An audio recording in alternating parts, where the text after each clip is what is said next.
waging peace.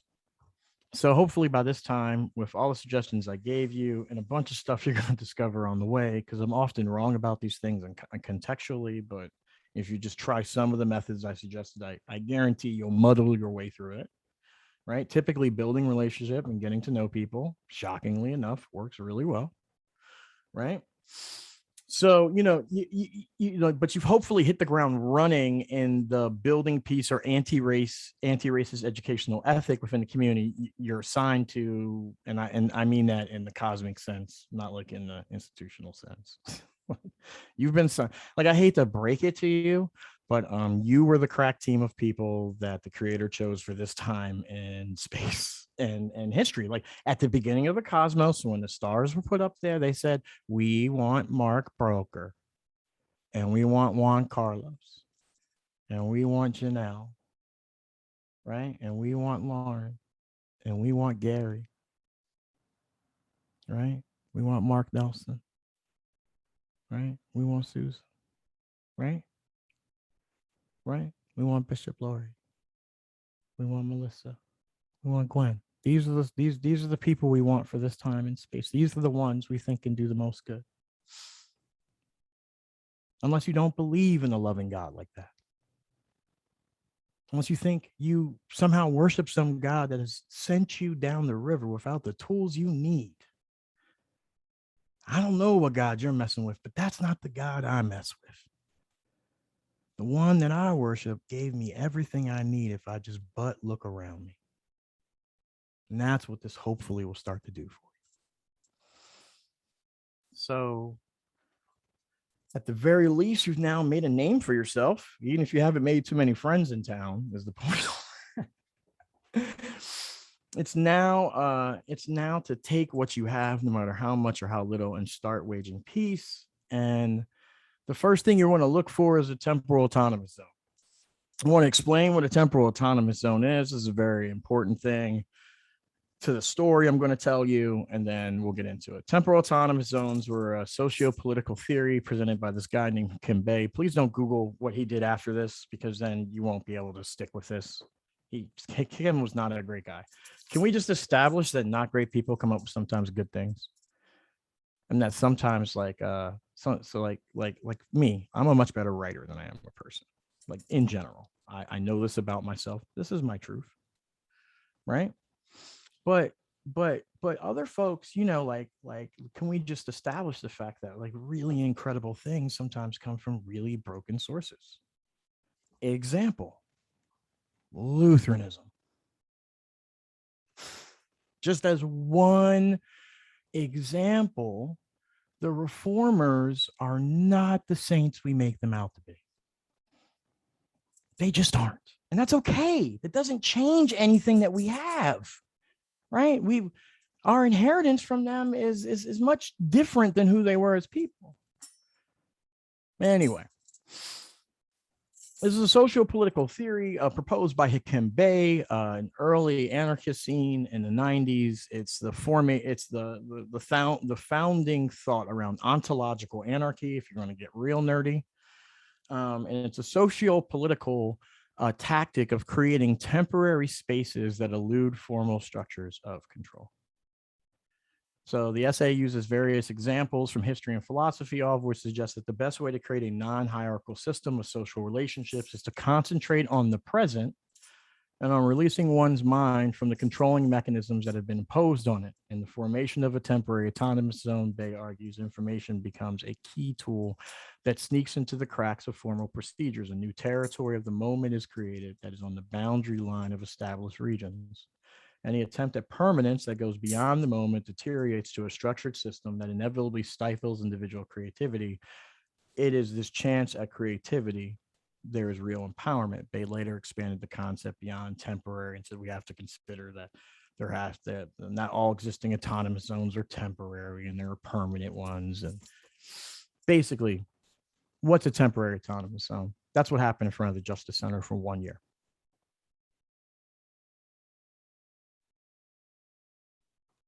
Or in your community. Because people were turning up all over. Like rural America turned up actually harder than the cities by numbers.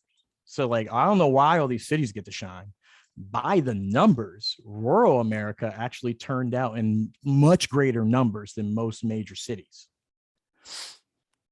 right? If we're going to treat rural America like it's all one monolith, the same way people treat Black people, right? So they turned out in greater numbers. But that's what happened in front of the Justice Center in Portland. The first one I ever experienced was after the WTO riots. The second one I was involved in was Occupy Wall Street. I went down there just to see what was going on for about a year. It was a long year. And on May 30th of 2020, I went down to see what was happening at the Justice Center, and I really haven't left the activist side since. I can't march as much due to PTSD and ADHD and some other damage I took along the way. I'm just getting back to street form, and me and my friends and my team think I might be ready to start marching again. But that temporary autonomous zone, everyone who was there, every person who showed up in that first 30 days is now 100% doing the best things that we see right now happening in the area. So I'm just going to run you through a list and open it up to questions. What has Mother Church missed while licking her wounds during COVID-19? A review of the best and brightest of Portland, Oregon. So, counter system building through relationship building. What I've personally seen and accomplished since arriving on PDX scene May 30th, 2020, a story about how Reverend Ron Warner's the absolute worst, and the work your synod's already up to, and why you should never, ever hand me a hot mic. May 30th of 2020, I only know Ron, and I only know him marginally through some mission development and some organizing for mission stuff and some other stuff, and I've only heard his name, and I don't trust him. At all. He smiles too much. He has too many glib answers, and he always wants to help. And I'm suspicious of any white person like that from the gate. And just in general, I didn't like him. And he invites me down to this press conference. And I watched every Black pastor in town that got the mic just cry over the Apple Store. And that's just not what we do where I'm from. We don't stand with the mayor or the police in the first 4 days of an incident. And so I came dressed in my robes with my collar and all my accompaniments to show that I'm a pastor. And I was outraged. And so I start getting the angrier I get, the further I'm moving away from the front of the crowd, because at this point, like, Ron has basically invited me to beat up every peer I have. Most of them are like 60 or 70. I'm definitely going to jail, and KOIN won't stop running the camera. I'm seeing red after the week I just had, And so I'm trying to get the hell out of there because I don't want to embarrass the LCA. First and foremost, right? I'm the only Black male representative there. And I don't want to embarrass my people. Right. So I'm trying to get out of there. And they say, anyone else from the Black community want to say anything? And this jerk, Ron Warner, says, oh yeah, this guy does. And I didn't want to do that. I'm not from around here. I'd only been around for 4 months, and I only knew y'all through Zoom. I arrived February 1st of 2020. I had one lunch with Bishop Laurie. You know how many more lunches I wanted to have with Bishop Laurie just about bullshit? I need business just to hang out. What the hell? All right. And none of that happened. When you fast forward, and here I am.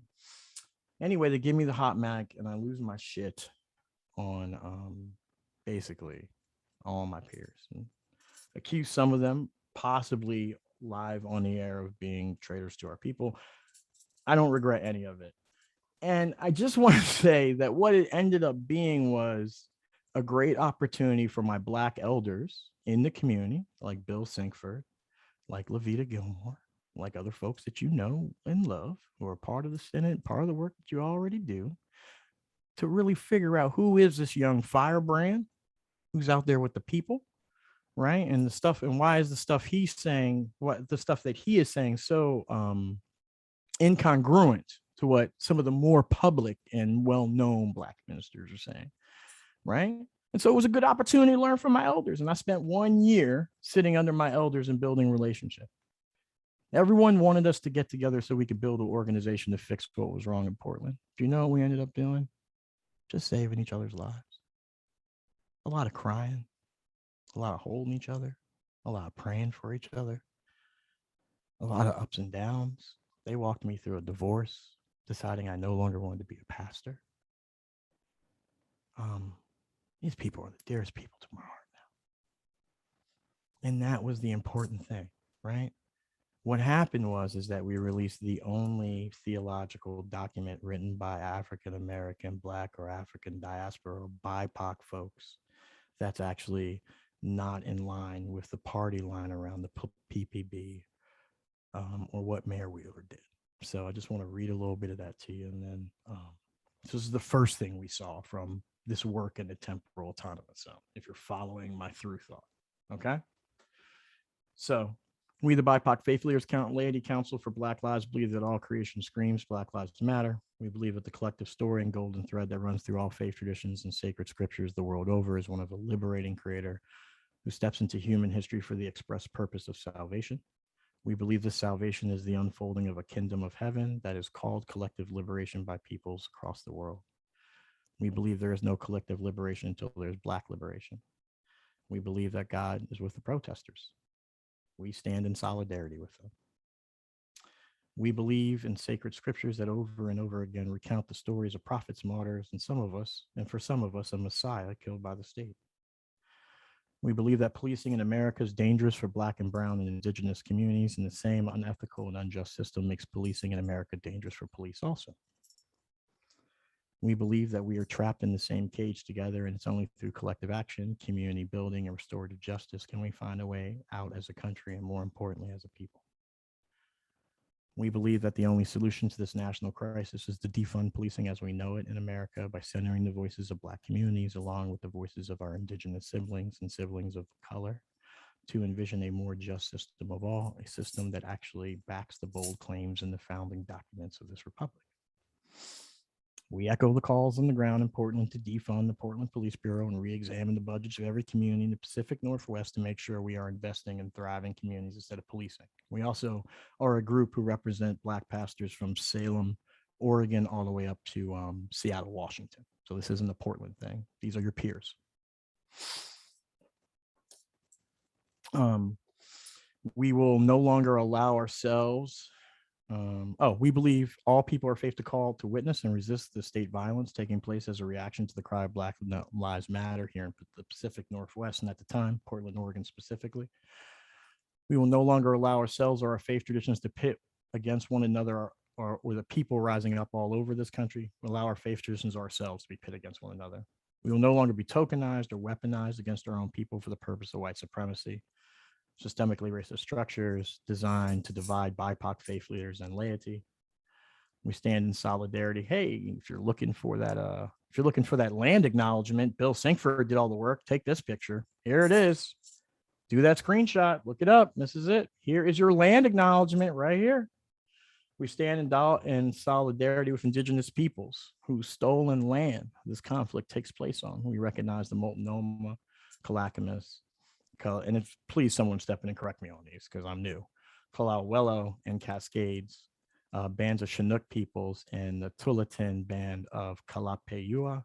These indigenous people signed the Willamette Valley Treaty of 1855 and were later forcibly removed from their homelands to the Grand Ronde Indian Reservation. Their descendants live today as members of the Confederated Tribes of Grand Ronde. I think it's Ronde. Many other indigenous nations of the Columbia River have connections to this place as well, and their descendants also live on. We further acknowledge the Wascos, Warm Springs, the Paiutes, recognized as the Confederate tribes of Warm Springs. We acknowledge the Cow Creek, Umpqua, and Tolowa, Dene, Tekelma, and Ahan Cheyuk. We also recognize the entire Pacific Northwest is littered with stories of indigenous oppression. It is important to acknowledge the ancestors and survivors of this place and to recognize that we are here because of the sacrifices that were forced upon them. Typically, Bill does that part, sorry. In remembering these communities, we honor their legacy, their lives, and the descendants who carry on tribal traditions for the present and future generations. We stand in solidarity for our immigrant siblings from all over the world, and those in particular who are being terrorized by systemic racism weaponized against them in the Pacific Northwest. We rebuke the paramilitary tactics of ICE and Border Patrol and custom agents and the gross federal overreach in the Pacific Northwest. And we hope and pray and earnestly desire that when we join the folks, they'll let us. Basically, that last part is we pray to God that when we show up, the protesters trust us, because up until that point, this was my experience. They would see me in collar and they would love that I was there. Nobody was mad I was there. Nobody was upset I was there. And even if I didn't agree with something wild they were saying, they still heard me out, right? You know, you'd be surprised how much the collar can still get you in certain situations, right? And just showing up in group, right, too, because there were other people who were laity who just showed up in groups from churches and synagogues, right, who were rolling deep. And you know, there's always power when, like, you know, if one person's taping the police officer arresting something, that's a little, but if 8 of us do it at once, right, it changes the whole narrative. So anyway, you know, we were just hoping they would have us, because the main question I get is, where are your friends? As a pastor, where are your peers? Where are they? And I mean, I was standing in a pack of 30 of us. They were like, where are the rest of them? Like, they were counting. Like, one kid had a count of every Lutheran church. He said, because I said, oh, I'm a Lutheran pastor. There's a lot of us out there. I was like, oh, so-and-so's here and so-and-so, you know, I'm like bragging, right? Da-da-da-da. Yo, this kid came up to me the next day in a totally different mask, totally different outfit. He was like, there's so many Lutheran churches in the area. There's only about 8 of you out here. And I'm just saying, man, you're full of it. Like, just came right at me, right? Where are your friends? So we were just hoping they would accept our help and spiritual care. And so this all goes to my theory. This guy right here, this is the guy we need for revolution. White guys, you are not forgotten. Here it is. This is the guy we need. Counter systems and mutual aid. And this is my theory. Revolution can only happen if it's a perfect Tuesday. People are willing to opt out of policing in America if they know public safety will be there. People are willing to opt out of taxes in a lot of ways if they know there are systems that will support them. People are willing to opt out of a lot of things if their Tuesday is just not bothered. And so a lot of the work that we've been doing in Portland is based off this theory, right? How do we minimize some of the worst things, right? Because we want to center the most affected, but how do we minimize, right? How do we minimize like the effect to the average citizen where they can actually get behind it, right? Because the average citizen doesn't care who's in charge as long as like the electricity's on, Wi-Fi is going through. It could be a latte from a weird community center, and it could be a local community newspaper rather than a newspaper. But look at this guy. This guy will lose it if he can't get his latte, right? This guy loves revolution. He's down for Black Lives Matter. He probably even gives to your church. You know this guy, right? And, you know, you might be this guy, right? Right? You like him. You're happy he showed up to the yard sale, but you know he's not in it unless you really got to make it easy on him, right? That's my theory why revolution doesn't work. And so what do we do to start addressing some of the problems that we're calling out Ted Wheeler on? Well, here's some of the results. This is Raven, who's a Black trans activist who has taken over Food for the Community. A lot of people didn't know that for the first 6 months, George Floyd's cousin was one of the main leaders on the ground in Portland. So we were out there for him. I mean, y'all think it's all political bullshit sometimes, but we were actually out there for real people. real families that we know and stuff. So after he got a little tired of getting the spotlight and people were figuring out who he was, he kind of left town because that's not why he was here. And Raven took over Food for the Community. She's a Black trans activist who's taken over the Food for Community, which was on the ground for the first 6 months of the uprising. And that's where most of us got our information, when we were kept, and why we kept pressure up. And what they created was the Blue Apron of mutual aid. They have fed in the time that you've been like, dude, is it valid for me to do internet communion? They fed 13,000 people since May 25th, 2020. And I actually think my number, I'm giving you the conservative number. I'm quite sure it's up to 16. Right. And then the Blue Apron of mutual aid. What does that mean? That means they show up to your house with a whole week's worth of food for an encampment. They go build the relationship for you because they know the art of neighboring is so rare. They do the neighboring for you. Then they introduce you to your new neighbor. And then they just drop off food. So all you got to do, go outside maybe for like 10 minutes and be like, hi, neighbor, how are you today? I hope you're doing well. Here's your meal. And they're building these networks all throughout Portland. Right under your nose. Right. And they're taking it out all to the encampments too, right? There's a ton of volunteers who take it to all the encampments, even to the islands, the places where no one thinks you can get to. Yes, even the encampments way in the back that most of you are just afraid to even contemplate. We have a whole teams that go back there and make sure they're fed too. All right. So that's just what Raven's doing. And I'm going to put her Cash App for the organization in the chat. You knew I was going to do that. And we're going to make sure that y'all hook them up. So give me 1 second here. And because if I forget to do it, it just ain't going to happen. So you can Cash App Raven and Food for the Community if you want. And look, even if it's just $10, you know what I mean? They're doing good work. And they've been doing it for a while. So let me give you their Cash App. Yes, that's what they have is Cash App. If you don't know what Cash App is, please, one of your grandkids has got it and they owe you money. Straight up. Timmy owes you money. Call him right now. Timmy. No, I'm just kidding. All right, let me put her Cash App in, then we'll move on. And then so it's just money sign F4TC. So F4TC, and there it is in the chat. It's just so small. I want to make sure it's good. And it will look like Food for TC, and it's Food for TC on Venmo. So if you're looking for them on Venmo, so Food TC Food for TC. Sorry, these kids with their handles. I'm getting old, I tell you. And that's on Venmo. So the first one is for Cash App, and the second one is for Venmo. If you use either one of those, you can send them some money. It goes out pretty quickly.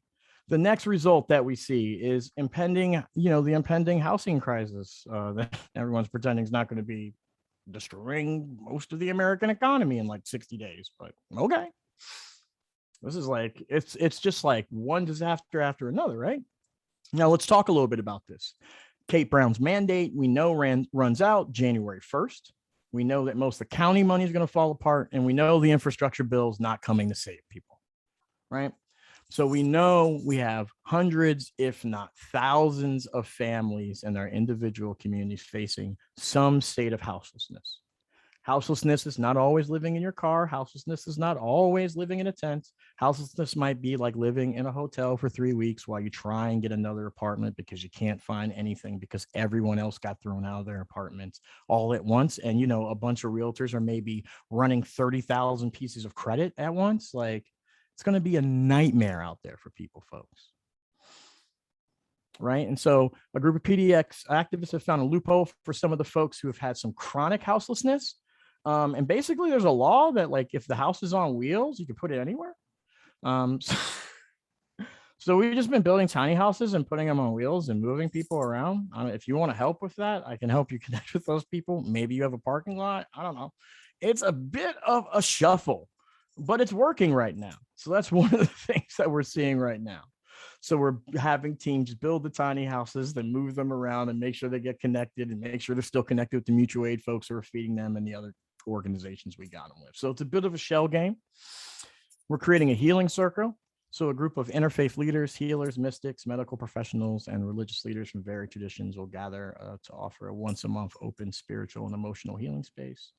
It will be centered around an indigenous drum circle from activists who've been on the ground since the beginning, and make sure that activists on the ground receive the care they desire from leaders that they desire to get care from. This was work of 1 year of organizing and gaining trust with most of the main organizers in the organizations. Let me tell you what a hard pitch it was, why the revolution needs a little bit of spirituality and perhaps even some sort of framework. People didn't want to hear that shit, but I consistently showed up on a regular basis, and this has been the big win. This is the big invitation to you if you're a person of faith in the area.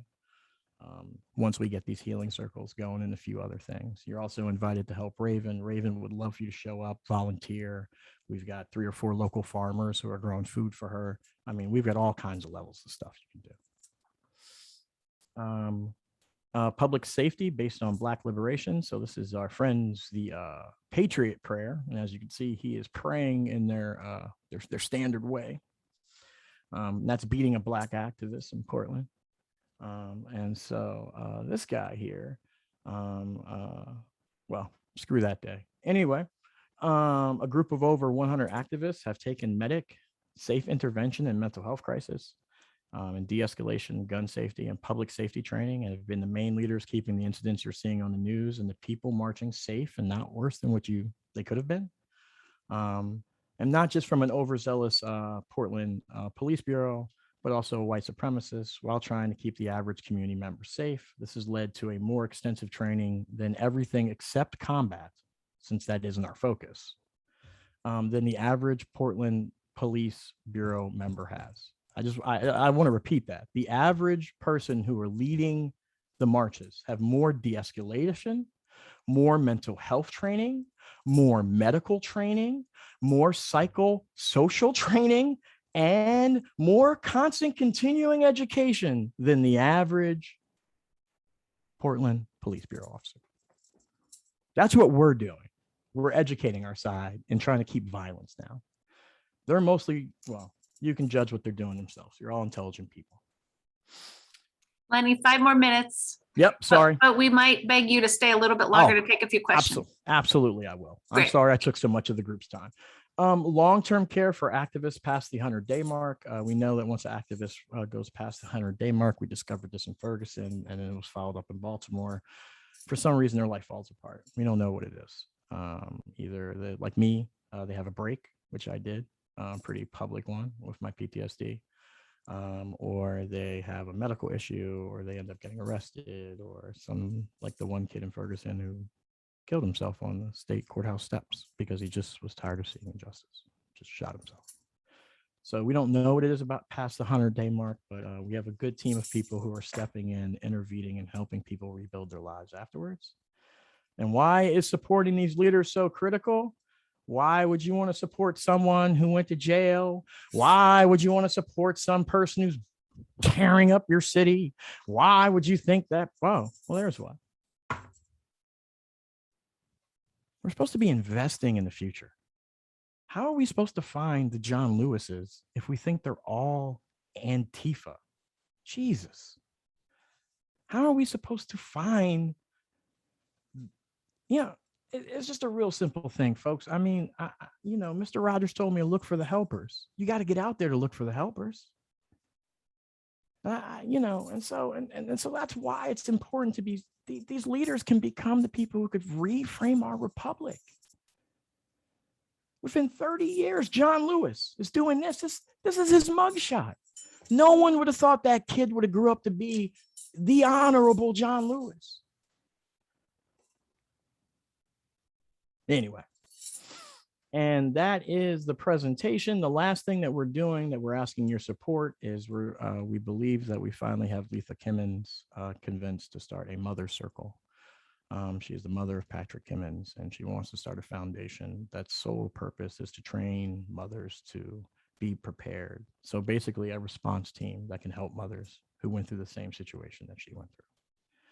And so we think we finally have gained enough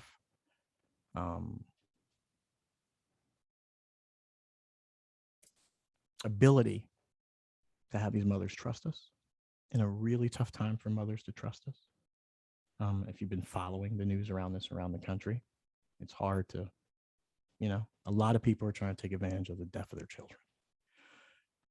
But we think that we're going to be able to support her to step out into her leadership on her own and invite other mothers into a mother circle. And what they're going to do is they're going to prepare the information. So a mother, so there's money for the funeral. So people can hire lawyers. So someone teaches them what to say and not to say to the press. Everything that they wish would have happened for them. And everything they learned over the last few years condensed into a 30-day program. And so that's our last dream right now, is to really start this Patrick Timmons Foundation. And you'll be hearing more and more about that, but I'm giving all of you just a sneak preview into all that stuff because you are local leaders, and you'll be hearing from me because you best believe I'm coming to each and every one of your churches to talk about it. I drive too. Don't think I won't come to your church. I'm up and down the 5. See, I see. Don't you know I teach in Berkeley? Don't you know I'm all over? Don't you know that I take the Santa Fe all the way through the Pony Express all over this fine state? Don't you know I will see you soon? You think I'm just in Portland, you fool. All right, Bishop, that is my presentation. Thank you so much for indulging me. Thank you so much. If you're willing, maybe we could take 15 minutes worth of questions. Absolutely. And then that will give us a 15-minute break before our workshop. Thank you if you're willing to stick around. Absolutely. Okay, thank you. So how do you want to recognize folks? Do you want them to write a question in the chat? How about you could just raise your hand, and then I'll pick one person, and then that person will pick the next one through mutual invitation. Great. So if you've got a question, please raise your physical hand. Well, no, yeah, I guess. You could use, if you don't know how to do the digital one, which is right in your reactions. If you click reactions, if you've updated your Zoom, it's okay if you haven't, but if you look in reactions, you should be able to raise your hand and click. Yeah. See how I'm looking. Somebody's got a hand raised. See, I made mine black. I got a black hand. It's the Mr. Rogers in me now. Hey, Gary, go ahead. Hey, Lenny, can you share any key takeaways or inspirations from Eldad's Baptized in Tear Gas? Yeah, I mean, the biggest thing that I think that Eldad tells is the same story they tell in Ferguson and Faith, Gary. I don't know. Are you familiar with that book? I think I might actually have it here for you, bud. Yeah, there you go. This is by Gunning Francis, right? Okay. So this is the story told from a wider perspective. This is the first email that went around to pastors, and what the email. Have you read this? And it follows that email that Tracy Blackmon sent, right? At the time, Eldad was the assistant for the person who eventually ended up becoming the bishop down in LA. So it wasn't the bishop answering or the future bishop or the rector answering. It was Eldad the entire time. So that's, that's her bona fide. She was there day 4. She received the first email that Tracy received. Hey, my parishioner said that there is a dead body of a young man named Michael Brown out front, and it's been out there in the sun for 5 hours. And the police won't do anything, and the family's starting to smell the body. Can we get some pastors down here? So that's how that started in Ferguson with the faith leaders, at least. Eldad I really think that, and look, I was very clear in my endorsement, right? I don't endorse anti-racist books from white people. I think it's fucking shenanigans. But what I'll say is that every dime of everything she made is going back to the people that she learned from. So every organization that's been on the ground in Ferguson, and if you follow some of my other work, I do a podcast with Leslie Mack from the Frontline, and Movement for Black Lives, and we're we work for Ben and Jerry's for this podcast, and we're helping Cori Bush with this People's Act and a few other things, right? And And the deal is that money that Elle's going to make is going to go to that. Now, am I going to be able to account for every thought leader gig she accepts? No. And that's not my job. It's not my job to teach white anti-racist practitioners morality. It's my job to say, you should buy this book because the money actually goes to Black people. And I've never seen a white anti-racist book ever do this, ever. That's amazing. Right. And it gives you a real person's experience. Is that going to be your experience, Gary? Probably not. But it was hers, right? And once we get a plurality of these experiences to draw off of, then we feel less afraid to kind of step out. So I think that's really the wake up call for me personally as a practitioner. No, I mean, I was like my homie, like half those thoughts we thought up together sometimes. Like, no, there was nothing really revealing except for that my friend is a real one. I mean, that's it. And for me personally, I'll sign anything that like proves my friend's a real one. And that person, you know, honestly, I hate the thought leader industrial complex and basically got kicked out of Wild Goose Forever for saying that in front of the stage and telling McLaren and them to kiss my ass and stop making money off the revolution. But, you know, at the end of the day, I'm not here to judge people's art or how they enter the public thought or sphere. Because as a Black artist, I twist under the white gaze. I'm 100 different things to 100 different people in this room, and none of them are who I am. Not a single one. Right. And so I try to give people a little bit of graciousness. It's hard to impress, keep happy, and have integrity in front of thousands of people all the time. That's a real hard dance, friend. Anyway, that's rambly. Next question. Hey, Bart. Yes. Your wonderful presentation and the one-on-ones, one-to-ones that we might have with people. How do you engage in those conversations when you can't even agree on sources of factual information? Oh, that's 100% a problem, right? Because you might be, if I say go see a business leader and you're like, well, shit, that business leader is real wild down the street from me, right? I'm a retired banker, so I know lots of. Right. Or even your political leader, or even some of the activists in your area. You know, people always assume I'm talking about progressive activists in that presentation, but that might not be the activists in your area, right? Mm-hmm. And so part of that is like, what are the agreed upon things? Well, you know, Bart, right now people are real scared. Right now, all of us are having trouble trusting our leaders. And right now there's gaps in the care and comfort for people we know. And if you know, it's just like anything in ministry, when we take it down to that level for a second in the conversation, and you're not there to, hey man, you're right. Or maybe you're not. The county really screwed you with this mask mandate and your family's crushed and you might lose your business. So me and the church, like, you know, we got together and we took a little collection. And we'd like to start a conversation about maybe we could help other families in the area, you know, through your kitchen. Right? You talk about the real things. You set aside the partisan bickering for a half second. And yes, that means a lot of people are going to weed themselves out, because at the end of the day, some of those people are more attached to ideology and politics, right? But that's part of the one-on-one process, right? Finding out once and for all if your neighbor can really love you or can you love them. You know, it's my theory, Bart, that the only reason we have policing in America is because we refuse to love our neighbor. It's because I refuse to ask the kid down the street why he's houseless. I refuse to ask the guy up the block why he's hustling. I refuse to ask the gal why she's robbing banks or whatever, sticking people up. I refuse to ask the mama around the corner why she doesn't call the police on her partner who beats her half to death. I don't want to know those stories. So you know what I do? I call my armed concierge service. And I know that this concierge service has absolutely no training to deal with the situation whatsoever. They have no psychological, no social, they have no social work skills. And most of them are just kids with 6 weeks training who are traumatized from war because they were told to go out and be heroes. And now they have to live in my neighborhood, which a lot of people don't go to, which is traumatizing as all hell. And they're there 12 hours a day and no one understands what's going on with them. We give those guys guns and we call them police. We put them in impossible situations. And we're all being pit against each other. So at the end of the day, Bart, when we stick to those kind of issues, right, people will hear us. You know what I mean? People will hear us, but you got to take some risk and you got to be willing to be wrong. What if you go down the street to one of those businesses and you're totally wrong? That dude blows your mind. He's like one of the most ethical people you ever met. He just voted different. You're not going to walk away the same, right?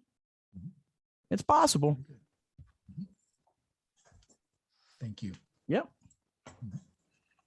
Notes. Dawn and John, I see you got your hand up.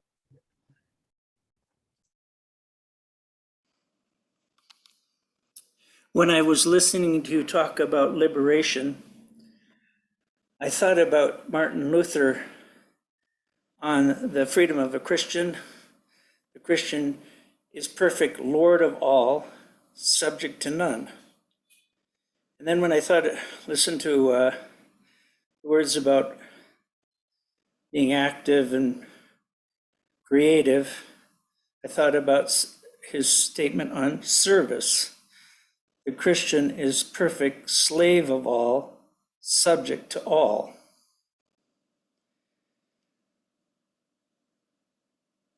Simultaneously. No, 100%, right? I mean, what is the cost of freedom, right? I mean, and I think this is a question the Republic's asking on an existential level, and laying aside the confessions, right? And I'm a big fan of freedom for a Christian. I mean, half the stuff I do is motivated, if not by Luther's theology, at least his polemic. And I mean, at the end of the day, why would God give me the keys to a kingdom if I wasn't supposed to open the doors for other people? And what does liberation look like, right? We know liberation doesn't look like people being emotionally, theologically, intellectually, or even, it's not about comforting them. It's about actually changing the conditions on the ground, right? So they're free to change the conditions on the ground for other people. So it spreads like the generous sower, right? So, I don't know. Thank you, though.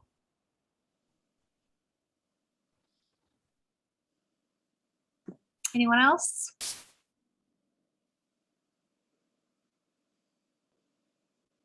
Bonnie.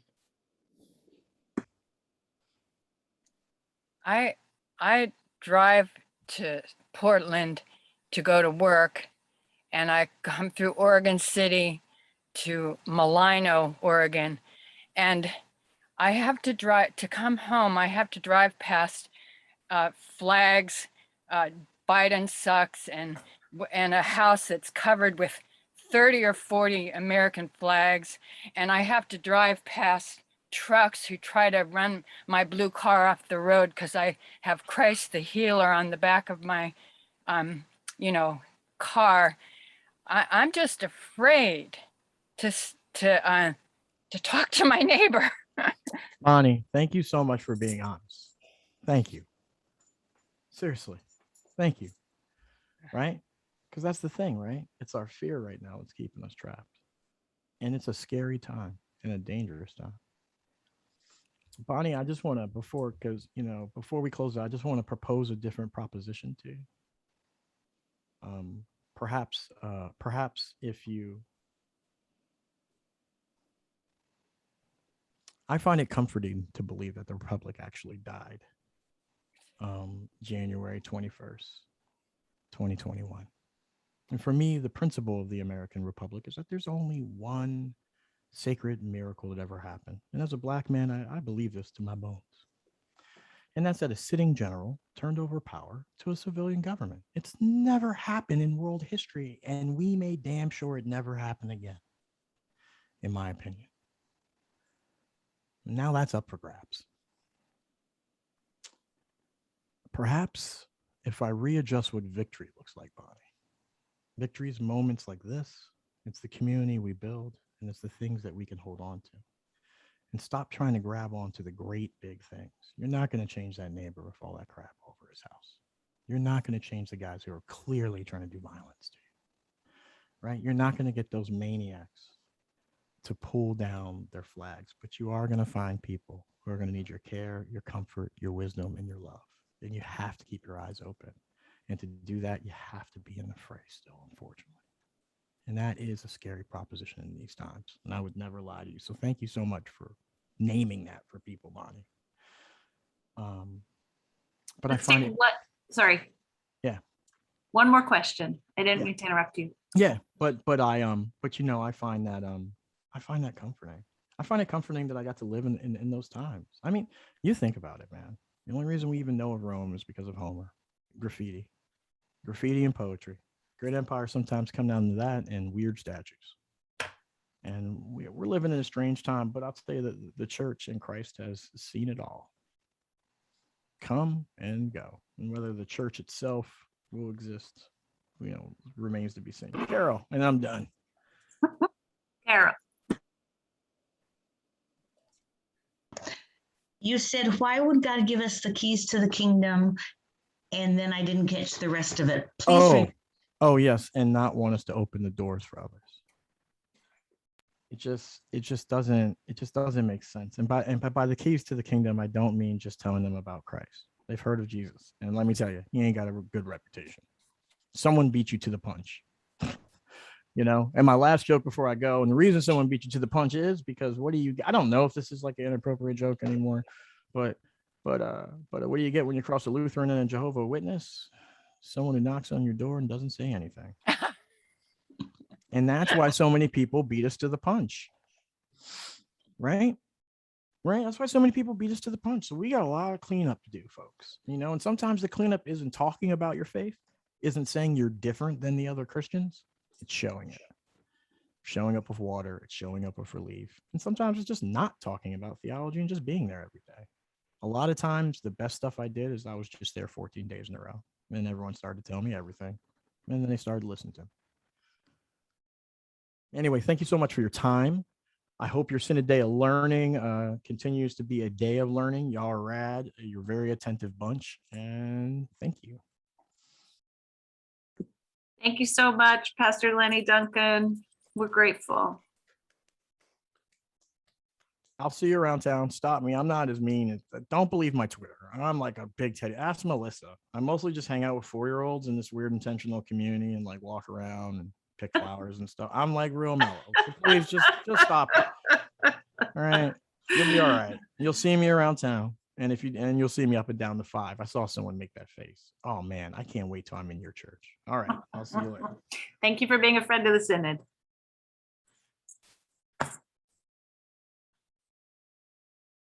All right, may we be transformed, agitated, prodded into more and more love. One more workshop, if you still have energy, that will be in your original registration email. And then we'll have a very short closing prayer at the end if you still have energy for that. So go in peace, take a break, and we'll see you in your workshops.